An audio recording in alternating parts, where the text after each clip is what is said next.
Faltava tudo, senti um pouco de azeite e uma mordida no canto da casa. Faltava paz.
Então, a nossa mensagem, isso aqui não quer falar, está baixinho. Nossa mensagem de hoje está à base da nossa meditação, Atos capítulo 2, o versículo 41 e o versículo 42. Atos 2, 41 e 42.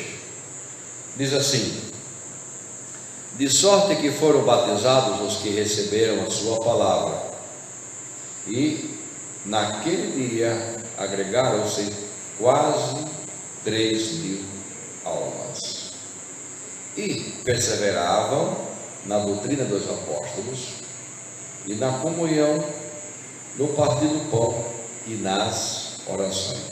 Atos 2, 41 a 42. Bem, irmãos, aí está a história da igreja primitiva, quando começou aí a igreja de Jesus. Quando eu falo de igreja, eu falo de uma reunião de pessoas salvas. Sempre quando assim a Bíblia fala de igreja, nós estamos pensando em uma reunião de pessoas salvas. Aquela igreja que foi comprada pelo sangue do Cordeiro. É como invisível, porque o que nós vemos aos nossos olhos, nós vemos a igreja local, não é? Pode ser que toda a igreja local esteja salva, pode ser que toda a igreja local não esteja salva, pode ser que tenha uma parte dos membros que são salvos, outra parte não. Eu quero crer que todos nós somos salvos, mas eu quero dizer com isso que a igreja local é aquela que podemos ver com nossos olhos. A igreja tem um número X de membros, não é? A igreja invisível é a reunião de todos os salvos. Como nós cremos que todos nós somos salvos, mas não podemos saber, né? Porque na caminhada cristã tem tantas vidas que passam aí na igreja aí 50 anos de crente, depois no final da jornada acaba se desviando e acaba morrendo perdido. Durante o tempo que estava na igreja não estava salvo, estava perdido ainda, né? Estava perdido, né? Não é porque se desviou e se perdeu, né? Então, por isso eu quero dizer o que com isso? Que a igreja invisível é a reunião dos salvos. Nós acreditamos que todos nós somos salvos, mas só podemos ver a igreja local, né? Em termos de quantidade de número. Em Pentecostes, irmão, nós vemos aí a inauguração da igreja, registrado lá em Atos capítulo 2, quando a igreja é inaugurada, né? Então a igreja começou ali com os discípulos, Jesus ali pregando, convidou os seus discípulos e mais tarde apóstolos, não é?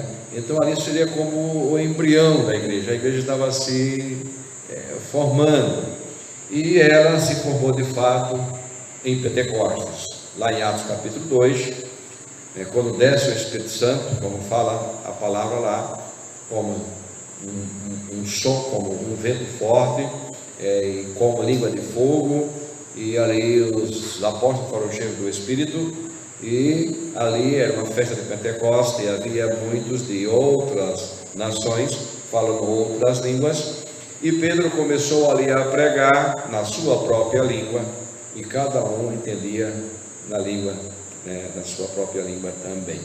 Então ali começou a igreja primitiva. Em Pentecostes, então, está lá a formação da igreja. Dali para trás, até Jesus trabalhando com os seus discípulos, ali estava o embrião, digamos assim, né? Então a igreja se formou especificamente com a descida do Espírito. Então o Espírito Santo desceu para inaugurar a igreja de Cristo. Isso está lá em Atos capítulo 2. Os irmãos podem ler em casa. Eu sei que os irmãos já conhecem esse texto também. O versículo 1: de sorte que foram batizadas os que receberam a sua palavra, e aquele dia agregaram-se quase 3.000 almas. Então ali está a formação da igreja no dia de Pentecostes, com a descida do Espírito Santo, em cumprimento com a palavra de Jesus. Ele disse, antes de subir, avisando aos seus discípulos, seus apóstolos: eu vou, mas vou enviar o Espírito. É necessário que eu vá para que o Espírito venha. Então Jesus subiu e o Espírito desceu para inaugurar e ficar com a sua igreja para sempre. Então, irmãos, a igreja é formada por pessoas que aceitam a palavra.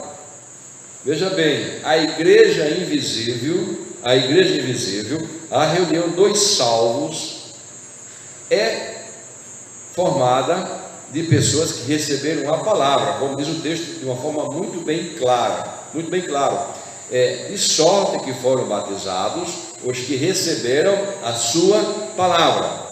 Então, quem é salvo? Aquele que recebe a sua palavra.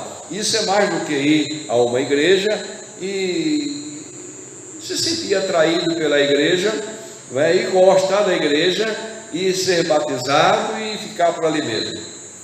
É mais do que isso, é muito mais do que isso. É receber a palavra do Senhor. O que é isso? É viver como a palavra ensina, não é? É absorver a palavra e viver em conformidade com ela. Isso é viver sob o efeito de Pentecostes. Hoje a igreja de Cristo, a igreja invisível, ela ainda vive sob o efeito de Pentecostes. Quando o Espírito Santo veio, ele veio para inaugurar a igreja e continuar com a igreja, né? É bem verdade que hoje em dia, em especial hoje em dia, nós encontramos muitos segmentos com o nome de igreja que fogem da realidade bíblica. Por isso eu disse, uma coisa é a igreja local, que tem o seu nome, igreja A, B, C, e outra coisa é a igreja de Cristo, que é a reunião dos salvos. Estes sim, são aqueles que receberam a sua palavra. Aceita a palavra de Jesus? Você aceita? Você aceita viver como ele ensina? Você aceita viver como a palavra dita, as regras para que você viva? Isso é receber a palavra de Deus. Então essas pessoas foram batizadas, né? Irmãos, a igreja que vive sob o efeito de Pentecostes vive em desenvolvimento. Então está lá, Atos 2,47, louvando a Deus e caindo na graça de todo o povo, e cada dia acrescentava-lhes o Senhor o que iam sendo salvos. Então veja bem, o seu desenvolvimento acontece sob aquele impacto de Pentecostes. Então a igreja de Cristo continua com aquele impacto. Por quê? Porque o Espírito Santo, como eu já disse, ele veio para inaugurar e para continuar com a igreja, até que o Senhor venha buscar a sua igreja. Irmãos, isso é pela simpatia dos seus membros, como diz lá o versículo 47, louvando a Deus e caindo na graça de todos. Ou seja, é simpatia, é ser simpático para com o mundo onde vive. Isso não é tolerar pecado, não, mas ser simpático com as pessoas, ou seja, ser amável com as pessoas com quem nós convivemos. Aí diz o texto, caindo na graça de todo o povo, e por conta disso, a cada dia acrescentava-lhes o Senhor os que iam sendo salvos. Irmãos, quando se serve para louvar ao Senhor, quando alguém serve, vive louvando ao Senhor, essa pessoa se torna simpática. As pessoas gostam de ouvir pessoas simpáticas.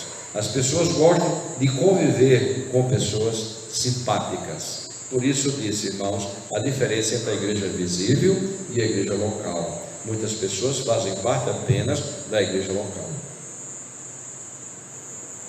Não são simpáticas, né?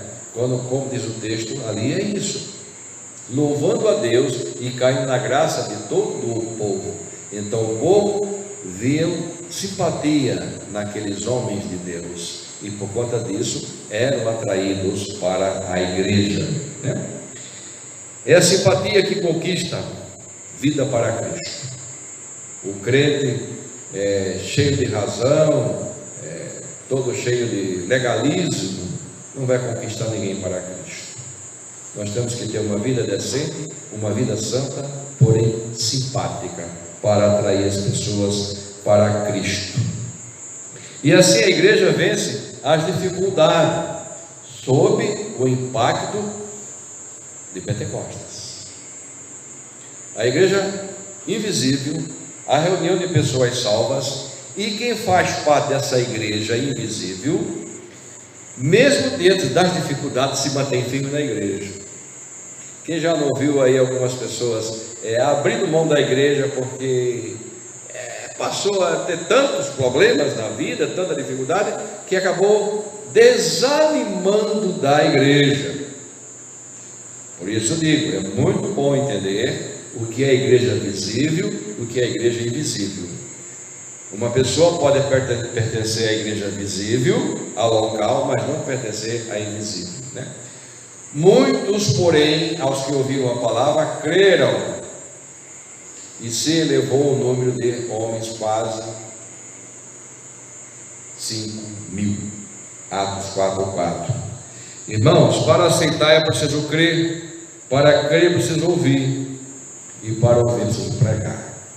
Então nós precisamos pregar a palavra de Deus diretamente. Quando você abre a Bíblia e você prega, abrindo a Bíblia ou mesmo não abrindo, dependendo de onde você estiver, não está ali com a Bíblia, mas você está falando da palavra de Deus, isso diretamente, ou pregar, como eu já disse anteriormente, sendo uma carta viva, né? Fazendo com que as pessoas possam ver Deus através da sua vida, que as pessoas possam ouvir a cada mensagem que você ouve na igreja através da sua vida. Aquele mundo que não vem para a igreja, aquele mundo que não tem compromisso com a igreja, que possa ouvir de Cristo através da sua vida, através do testemunho. Como igreja de Cristo, temos a responsabilidade de anunciar a palavra do Senhor. Eu vou ler um texto aqui que li pela manhã, mas não está ali. 1 Pedro 2, capítulo 9. 1 Pedro 2, 9. Diz assim, vós, porém, sois raça eleita, sacerdócio real, nação santa, propriedade exclusiva de Deus. Tá? Aqui é a primeira parte do versículo, tá bom? No final lá ele fala, vocês não eram, mas agora são escolhidos de Deus. Então ele diz assim: vós, porém, sois raça eleita, sacerdócio real, nação santa, povo de propriedade exclusiva de Deus, a fim de proclamar-lhes as virtudes daquele que vos chamou das trevas para a luz. Então nós somos um povo sacerdotal, nós somos uma nação santa. Nós não éramos no passado, nós pertencíamos ao império das trevas, mas o Senhor trouxe para o seu império de luz. Para quê? Só para ficar assentado ouvindo o sermão? Não, o Senhor nos trouxe para o seu império de luz, para proclamarmos o seu nome, o seu poder, a sua graça que salva. Então, como igreja, nós estamos na condição de salvos para falar de Deus para quem quer que seja. Por isso, irmãos, como igreja devemos proclamar o nome de Jesus. É claro, muitos rejeitam, mas outros aceitam. Você vai falar de Cristo para um, fala para outro, fala do amor de Cristo, muitos vão aceitar, muitos vão te dar ouvido, mas muitos não vão querer te dar ouvido, né? É semelhante quando nós estamos estudando o Evangelho de João. Jesus disse assim: o mundo não aceitou Jesus, perseguiram Jesus. Jesus disse para os seus discípulos: eles me perseguiram e vão perseguir vocês também. Mas eles também ouviram a minha palavra. Não são todos que perseguiram, alguns ouviram a minha palavra de Jesus. Vão ouvir vocês também. Então nós vamos falar de Jesus. Muitos não querem ouvir, mas muitos vão dar ouvido. Nós precisamos falar de Jesus como igreja dele que somos. Irmãos, a igreja no Espírito, ela vence as suas dificuldades. A igreja primitiva sofreu muito, e ali diz o versículo 7 de Atos 6: e divulgava-se a palavra de Deus, de sorte que se multiplicava muito o número dos discípulos em Jerusalém, e muitos sacerdotes obedeciam à fé. Por que esse acréscimo? se multiplicava o número dos discípulos. Poderiam parar aí, ou seja, muita gente ia se tornando discípulos de Jesus. Poderiam parar aí, por que não parou e continuou? E muitos sacerdotes, por quê? Porque os sacerdotes era uma perseguição terrível. Tanto perseguia Jesus, como perseguia aí a igreja, né, na era dos apóstolos. Então eles perseguiam demais. Por isso ali dá ênfase. Divulgava-se a palavra de Deus, de sorte que se multiplicava muito o número dos discípulos em Jerusalém, e muitos dos sacerdotes obedeciam à fé também.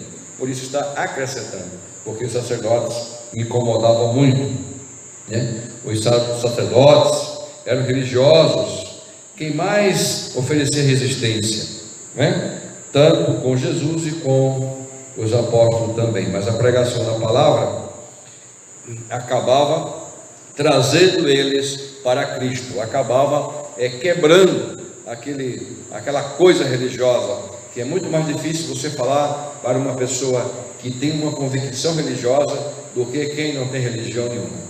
Quem tem religião sempre defende a sua religião, porque a dele é a certa, e por ali vai, então fecha o coração. Então os saduceus eram assim, então perseguiam demais a igreja primitiva, porque defendiam a sua religião, mas com a palavra eles iam sendo libertos, né? Ou seja, a palavra tem esse poder de libertar as pessoas, mesmo presas a uma religião. De certa forma, o ser humano está sempre preso sem Cristo, né? Ou tendo religião, ou não tendo religião, está preso ao império das trevas. Então, assim, a palavra de Deus tem esse poder de tirar as pessoas do império das trevas. Como diz ali, vamos repetir a leitura: e divulgava-se a palavra de Deus, de sorte que se multiplicava muito o número dos discípulos. Não, se tornavam discípulos. Não era apenas se agregando a uma igreja local. Gostou da igreja, né? Eu vou ficar ali. Não, é diferente. O texto fala discípulo. Discípulo é o quê? É um seguidor de Jesus, né? É aquele que procura andar segundo o seu mestre ensina. Então não é apenas mais um, né, que agregou a igreja, não, se tornou discípulo em Jerusalém, e muitos sacerdotes obedeciam à fé. Por conta de quê? Por conta da palavra que era pregada. É assim, irmãos, nós vamos ganhar pessoas para Cristo com a palavra de Jesus. Se a igreja quiser fazer alguma coisa bonita, aí pode atrair as pessoas para a igreja local, mas é a palavra que vai atrair para Cristo. Então uma igreja pode se inchar, pensar que está crescendo, mas não está crescendo para Cristo. É a palavra que faz crescer a igreja de Cristo. Então não precisamos, não devemos inventar coisas. Quer dizer, isso não quer dizer que uma hora ou outra a gente não faça, em outro momento, não agora por conta da pandemia, um teatro, alguma coisa que atrai as pessoas para vir, para depois aplicar a palavra, porque é a palavra que faz crescer a igreja, senão ela só vai inchar e não vai crescer. Não é isso? Agora, a razão desse crescimento: e a mão do Senhor era com eles. Eles quem? Os apóstolos, a igreja primitiva.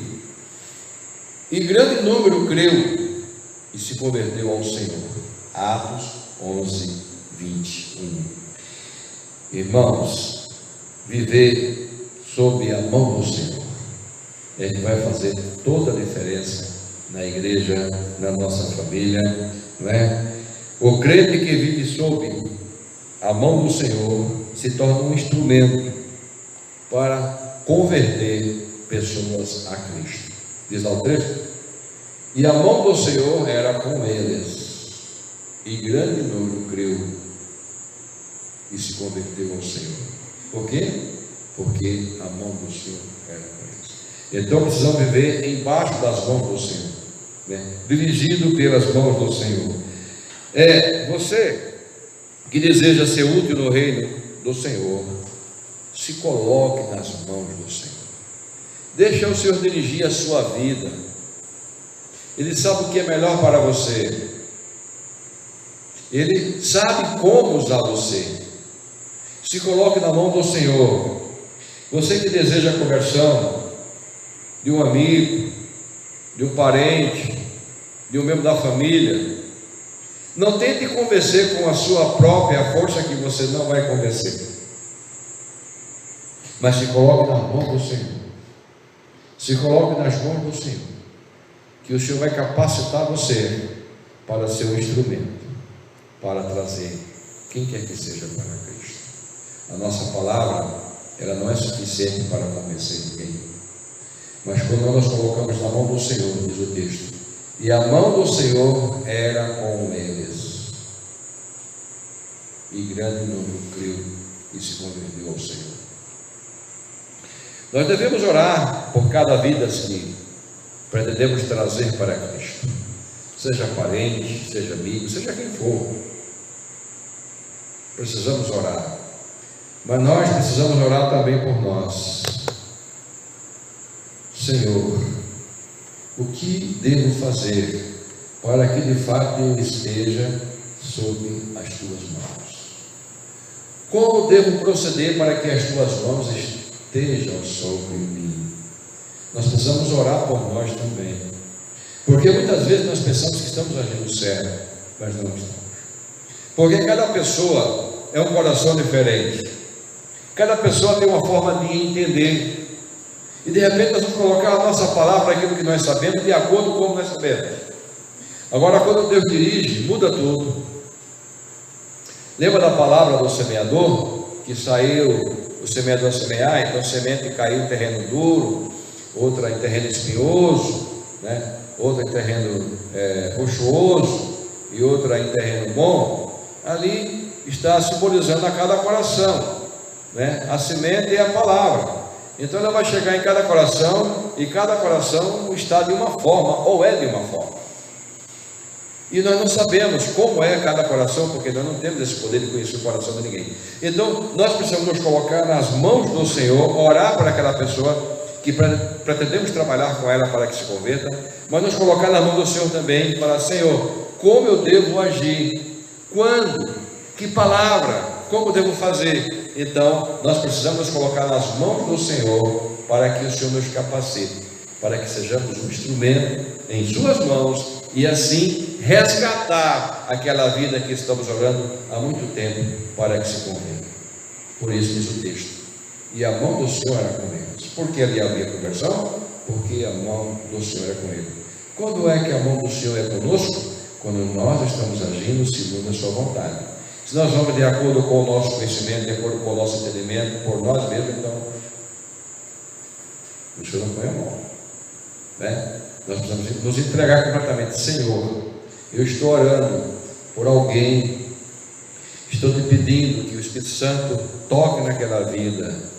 Pai, me use conforme o Senhor quer, me dê o entendimento, a palavra correta, como devo fazer, como devo falar, não é? Para que possamos trazer essa pessoa para Cristo. É só com a mão do Senhor sobre a nossa vida que nós vamos atrair alguém para Cristo. Do contrário, nós não vamos conseguir atrair, porque nós não temos essa capacidade. É isso? Concluído então, irmãos, a igreja de Cristo vive sob o impacto do Pentecostes. A igreja de Cristo. Quando eu digo igreja de Cristo, eu digo aquela igreja que anda segundo a sua palavra, que é norteada pela palavra do Senhor, não por experiência humana. É fato que nós devemos ter experiência também com Deus e contar nossa experiência em livro de testemunho. Devemos ter também. Mas o que dirige a igreja não é a experiência humana. O que dirige a igreja é a palavra de Deus. É ela que dirige, não é? Por isso, irmãos, precisamos viver no Espírito. A igreja de Cristo se desenvolve com simpatia e com proclamação do Evangelho. Então a mensagem se resume praticamente assim: precisamos ser simpáticos com as pessoas, precisamos ser amorosos com as pessoas, e precisamos proclamar a palavra de Deus. Não só simpatia, não só palavra, simpatia e palavra também. Porque se você não for simpático, não que a palavra não tenha poder, a palavra tem poder, porém a pessoa rejeita. A pessoa rejeita a palavra de uma pessoa que é antipática, a pessoa não quer ouvir. De repente tem algo maravilhoso que é a palavra de Deus para pregar.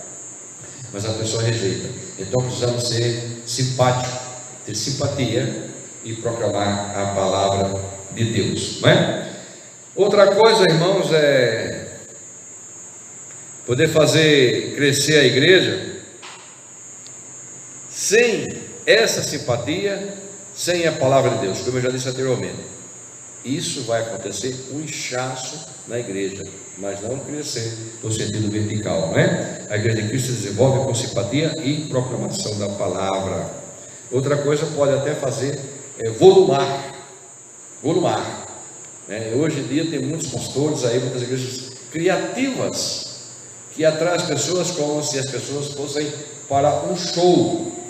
Então as pessoas estão assim, a igreja está sendo inchada.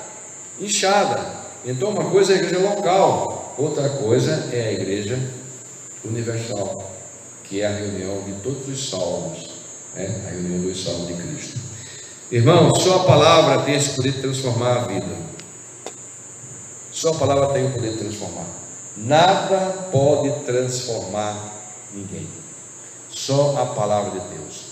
Nós precisamos ser simpáticos no sentido de que você, para plantar uma semente, você não pode fazer a semente germinar, mas você pode preparar o terreno, né? Você pode limpar o terreno, você pode colocar água, você pode fazer tudo isso aí e coloca a semente, mas quem vai dar o crescimento é o Senhor. A semente vai nascer por conta do Senhor, é o Senhor que vai fazer a semente germinar, mas precisamos aí preparar o terreno.